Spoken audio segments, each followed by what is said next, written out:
जलपाईगुड़ी के बीजेपी उम्मीदवार जगदीश कुमार रॉय ने तृणमूल समर्थकों पर मतदान केंद्र पर आतंक फैलाने का लगाया आरोप। जलपाईगुड़ी से बीजेपी उम्मीदवार जगदीश कुमार रॉय ने आरोप लगाया है कि कल रात से ही तृणमूल समर्थक मतदान केंद्र पर आतंक फैला रहे हैं।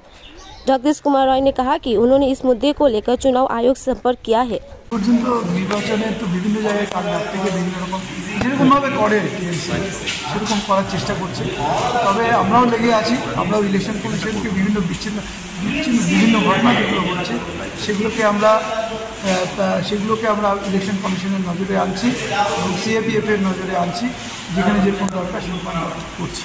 আচ্ছা, ডাবগ্রাম ফুলবাড়িতে একটা অফিস থেকে রাত প্রায় 2:30টার দিকে এই ঘটনাটা ঘটেছে এবং তারা পুড়িয়ে দিয়েছে।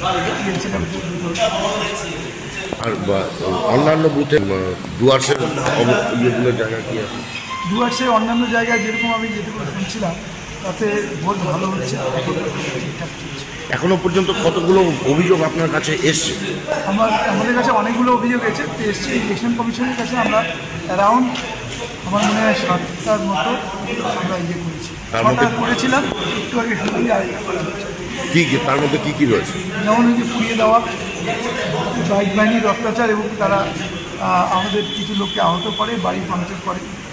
আমাদের লাটাবাড়িতে 235 নম্বর বুথে সেখানে আমাদের বুথ সভাপতিকে ভয় দেখানো হয় এবং সেখানে চাল এবং কাপড় ডিস্ট্রিবিউট করা হয়। এরকম ধরনের কিছু অভিযোগ আমরা এখনো টিএমসি প্রচার করে যাচ্ছে, এখনো ওরা প্রচার করছে না, মানুষকে ভয় দেখাচ্ছে, কারণ মানুষকে ভোট দিতে চায় না। এবং এমনও অভিযোগ আসছে আমার কাছে, রাস্তা ব্লক করে তারা এটা কোন ধরনের নন, সুতরাং এরা এইভাবে ভোটারকে ইনফ্লুয়েন্স করা। এমনকি আমি দেখেছি, আমি যেটা রিপোর্ট আসছে আমার কাছে সেটা হচ্ছে বিএলও সেখানে একটা বুথের মধ্যে বারবার করছে এবং ভোটারদের ইনফ্লুয়েন্স করার চেষ্টা করছে।